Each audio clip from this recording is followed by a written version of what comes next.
Les conflits se radicalisent et cette spirale de la violence, de plus en plus aveugle, m'inquiète très vivement. 2014 est une année de commémoration forte et symbolique, dans le bon sens du terme.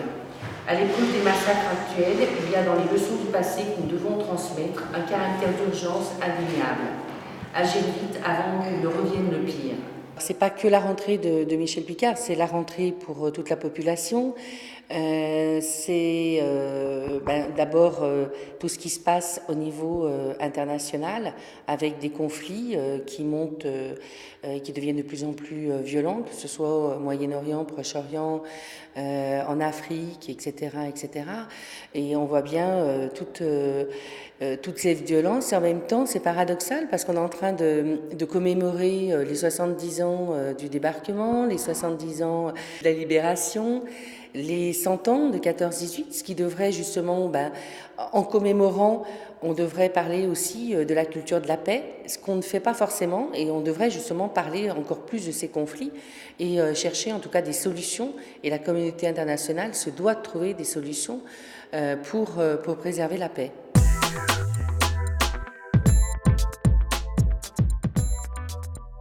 Il n'y a pas que l'international, c'est vrai que c'est préoccupant pour beaucoup de monde, avec un populisme et les extrêmes qui montent de partout, notamment en Europe, mais en même temps une crise qui est exponentielle, une pauvreté qui augmente dans ce pays, le taux de chômage qui atteint des scores phénoménaux.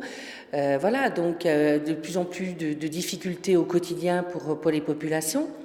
Donc cette rentrée, elle s'annonce très, très difficile, très empreinte d'inquiétude.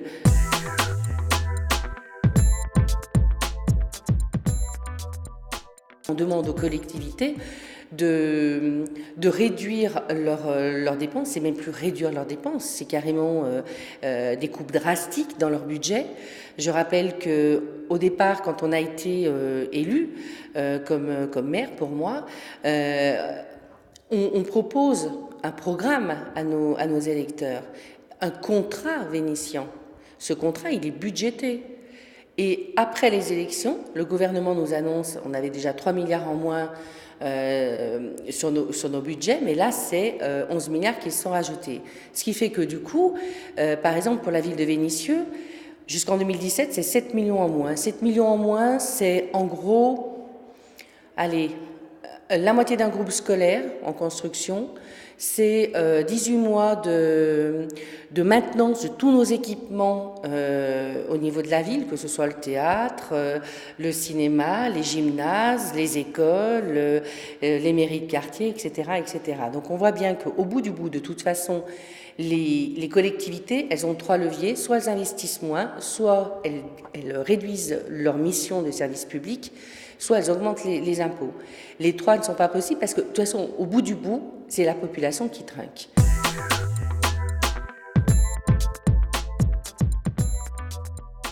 J'ai lancé au début de l'été une carte pétition avec aussi un 4 pages qui explique tout ça justement parce que tous les maires que nous sommes, mais pas seulement, aussi des présidents de régions, etc., qui disent un certain nombre de choses par rapport à cette restriction qui va nous frapper très très durement.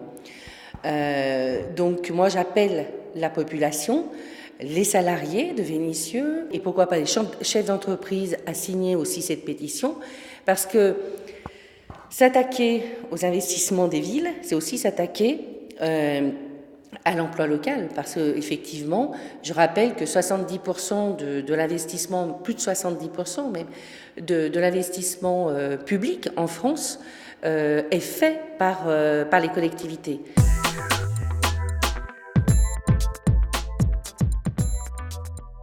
Cette rentrée, c'est la première rentrée d'une nouvelle équipe, d'une équipe rajeunie, renouvelée, qui a pris ses marques en 4 mois, qui est au travail sur un certain nombre de sujets, qui a continué par rapport au rythme scolaire, qui a continué un certain nombre de sujets, et puis qui commence à mettre en place son contrat vénitien avec ce qu'on avait effectivement mis dans notre programme. Donc il y a plein de choses qui vont se mettre en place, on va dire, dans ce trimestre, que ce soit la commission laïcité, par exemple. Il va y avoir aussi un certain nombre d'inaugurations, parce que ça s'est pas arrêté, puis ça va même continuer. Donc on travaille toujours sur nos crèches pour augmenter les capacités. Nous avons le lycée Jacques Brel qui a ouvert ses portes à cette rentrée. Il y a un certain nombre de choses qui vont continuer, qui vont se mettre en place.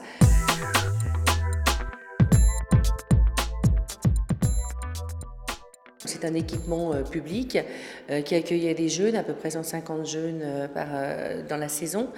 Et c'est vrai qu'il va manquer cruellement. Encore une fois, ça nous ramène, comme il y a 4 ans, par rapport au centre nautique intercommunal. Donc c'était un peu une colère dans la semaine que j'ai exprimée, parce qu'à un moment donné, on ne peut pas s'attaquer aux bâtiments publics impunément.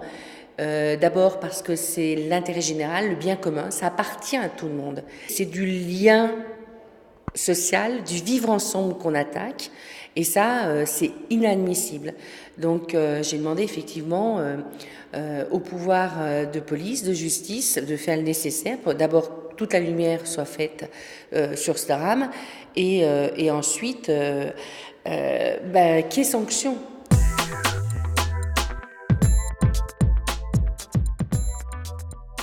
Mon ancien blog, en fait, je trouvais qu'effectivement, il fonctionnait bien, mais en même temps, j'avais envie qu'il soit plus réactif, qu'il soit... et puis ça vieillit des images, quelque part. Donc à un moment donné, il faut réactualiser. Donc du coup, j'avais envie de quelque chose d'un peu plus... peut-être un peu plus moderne, un peu plus... tout en étant un peu pictural, parce que c'est aussi ce qui m'intéresse. Voilà, et puis avec une réactivité, etc. Donc c'est un blog pour les habitants, mais également pour les journalistes, parce qu'ils peuvent trouver un certain nombre de choses, aussi bien sur ce qui se passe dans la ville, sur la ville, mais également mon activité politique ou mes réflexions politiques sur un certain nombre de sujets.